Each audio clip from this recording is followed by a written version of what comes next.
Hello, and welcome. This is alertwolf here, and I'm going to bring you another review. This one is of Sword Art Online, episode 21. This one's called The Truth of Elfin. Uh, Sorry about my voice if it sounds a little off. I know I took a nap, woke up, and I feel like I'm starting to, get sick and get a sore throat. So the episode opens, sore throat. But let me just jump right in. So the episode opens up with Kirito and Leafa in awe of the big city. Next, we go right into Asuna and the fact that she broke out and she's trying to leave the tree and she sees there's doors and she's scared and the tree's very weird looking on the inside, but uh,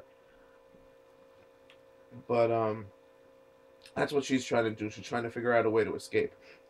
Meanwhile, in the real world, we have Kirito and Leafa. You know what? I'm not going to switch between their real name and fake. I'll just keep it to the game names. So just make things simpler. Um, and basically, uh, you know, he explains that he has something to do later. He goes that she looks tired. And she's like, "Yeah, I was up. I guess you could say I was on the internet all night." And he's like, "Yeah, you shouldn't do that too much." But I'm wanting to talk. And they're basically gonna go see Asuna in the hospital, and she wants to come with. And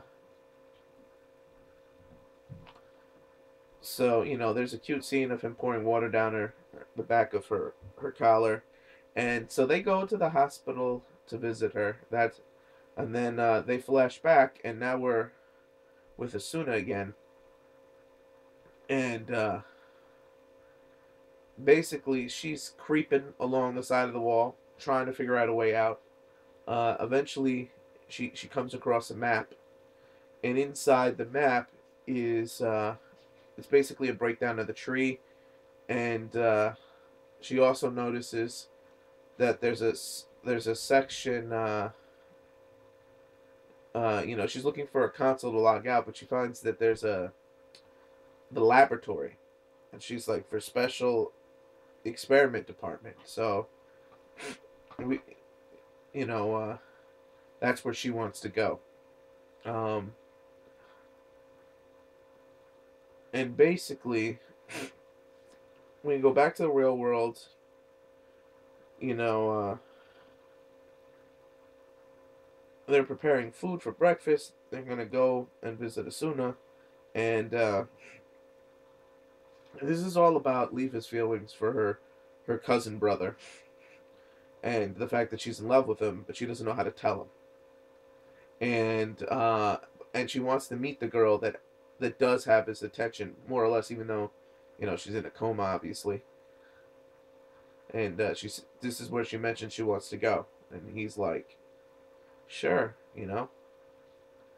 um, and like I said, oh man, excuse me, just need to get to my water. Voice is a little harsh. Excuse me. Then we get a flash of Asuna. Um, and she's in a room full of cylinders. This is the experiment room, with holographic brains, and the brains are clearly being effed with. And this, and she comes to the realization that they're all suffering.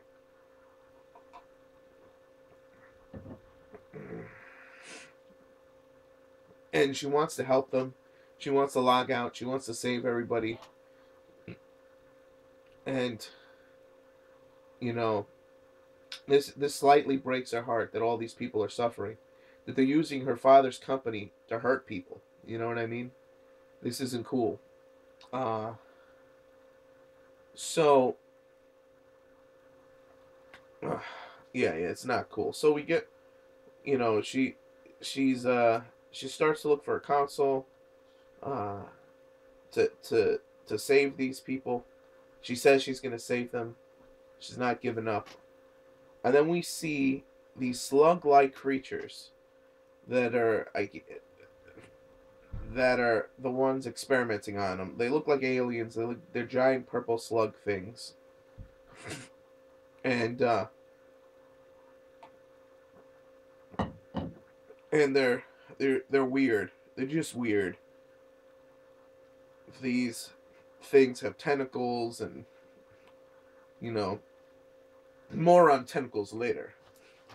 Uh, and so then we get the scene of Leafa and her brother Kirito going to uh, on the bus ride on the way. That she's like, well, what are you gonna do? Are you gonna go back to school? He's like, well, I haven't gone to school in 2 years. There is a special school that they're setting up, and if they train you, you pass the test, you can go into college.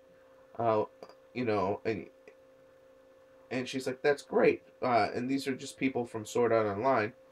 He's like, yeah, basically, we've been exposed to death traps for the last 2 years, so that I'm sure they're just trying to keep an eye on us. See, what I love is Kirito's no fool.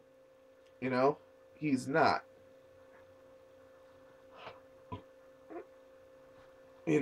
Basically, he's no fool. He's completely aware. I mean, he thinks he understands it's justified, but he is nobody's fool. And she's like, don't worry, I can train you, I can tutor you, you'll pass it, your grades were good once. And he's like, yeah, they were. Again, 2 years is a long time. I wouldn't want to go back to school. I'm fucking like Conan the Barbarian, I'm like a wandering samurai up in this piece. Like, going back to like being a regular person is kind of weird, with that transition. Now, they basically they get us back. And a lot of this episode goes back and forth between Asuna and them. She sees a block that's similar to the block that they use from Sword Art Online, and she figures that must be a terminal. And she's also hiding from the slug monster creature things. And and she gets the access card, she swipes it, and it opens up a console. And she's reading it, and she's trying to figure out, she's trying to figure out how to log out.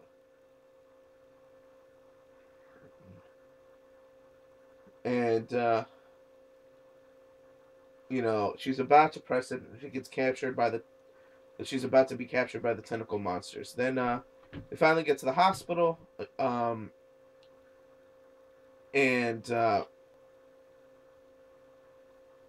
excuse me. They finally get to the hospital. She notices how pretty Suna is, and basically she's freshening up the flowers. Leafa realizes how much in love he is, and she also made a comment about the fact that they use the same gamer name as her real name. Now this is pivotal. She knows this chick's name.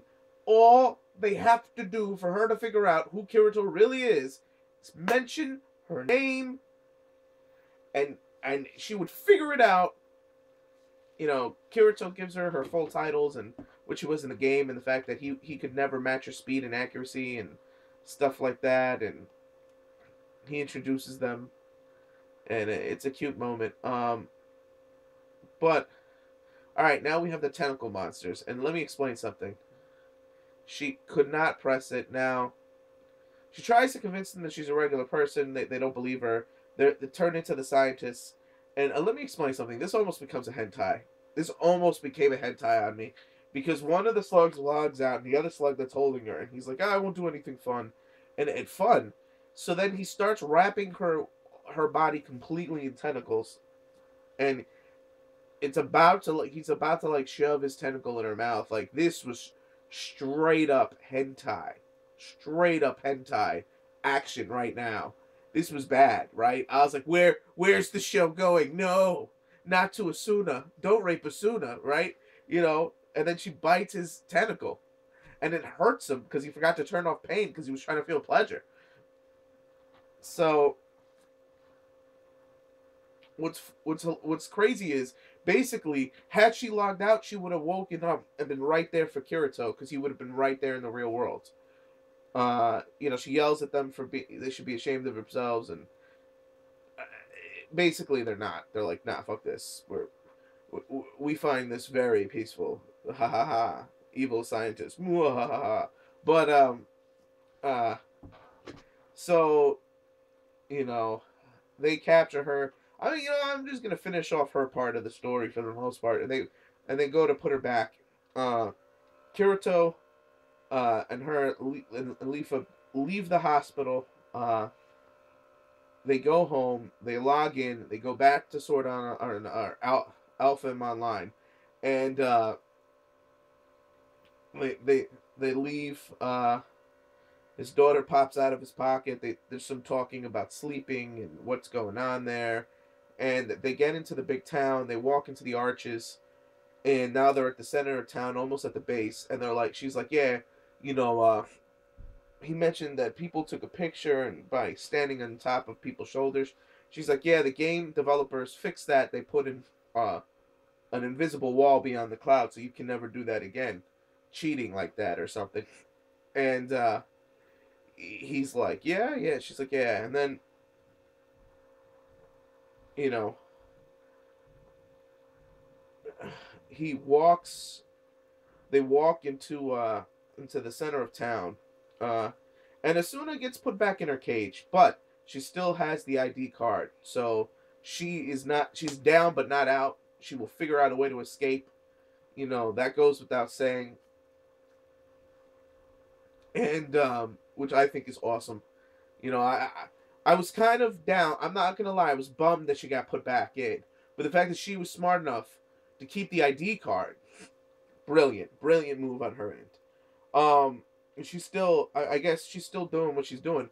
You know, it sucks because if you give this chick a sword, she could have taken those guys easily. And I'm wondering, maybe she doesn't realize she still has this. Maybe they turned her down to like a regular human girl because she should have the same type of skills as Kirito, right? Only she should be able to punch through people. I mean, we saw how powerful they were. But whatever. They may be suppressing her. And so alright, so as soon as Leafa and Kirito get to the center of town, and this is pretty much how the episode ends, we get basically his daughter pops up and goes, "Daddy, I found mommy." And the look on Kirito's face changes, and Leafa's changes too, because she never really understood who he was looking for. What do you mean you found mommy? She's directly above us. And we get the most epic scene in the entire episode. It was right at the end. The look on his face. He pulled a Superman. This dude pulled a Superman. And he was like, din, din, din, din, din, wham, and flew. Knowing it wasn't going to work. He just reacted. Like, what? Oh, bam. He just flew right up there. And this is how it ends. And it's just, that moment for me made the entire episode. I mean, as soon as, and I did skip one scene, which is when they first woke up in the real world, Leafa was crying. She said her heart was broken. And he's like, and he consoles her, which is hilarious because had she told them the full explanation, maybe he would have figured it out. Yeah, we were just visiting this chick in the hospital. Oh, my brother's in love with her, but she's in a coma. Right? And she just said this instead of inner monologuing it, said it out loud. He would have figured it out. Had his daughter just said, and she just said, instead of saying mommy, she said mommy Asuna or something like that, or mommy Suna, something. Asuna, or had Kirito just said Asuna's where, she would have gotten it. But no. I like the fact that they mess with us and keep us at the edge of anticipation until they figure it out.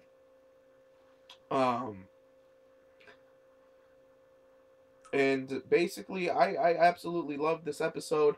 I'm gonna give it again, no real action in it. It almost went hentai on us. That was disturbing. And the other thing is about that is he does this. He's done it before because he says he likes to have fun, meaning there's straight up hentai action going on with these slug dudes.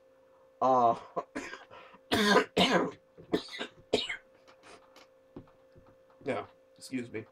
But I think I'm gonna rate this. I think it was a very good. I think it was a very good episode. I'm gonna give it a 3.5 out of 5. It, you know what? It was almost a 4. That one epic scene for me made the whole episode, but I'm not gonna go that far. There needed to be more action, so I'm gonna give it a 3.5 out of 5. Really enjoyed this episode. Uh, you know, we're about to get serious. You know, now that Yui is told told Kirito where his chick is, he's through hell or high water. He is getting up that tree. If he has to break down the code, after all, you know, Kirito is the one who's able to defy the rules of the game, right? So we'll see. But I cannot wait for next week's episode. And this has been Alert Wolf here, telling you click it up if you like it, comment if you must, subscribe if you can, and this is me signing out.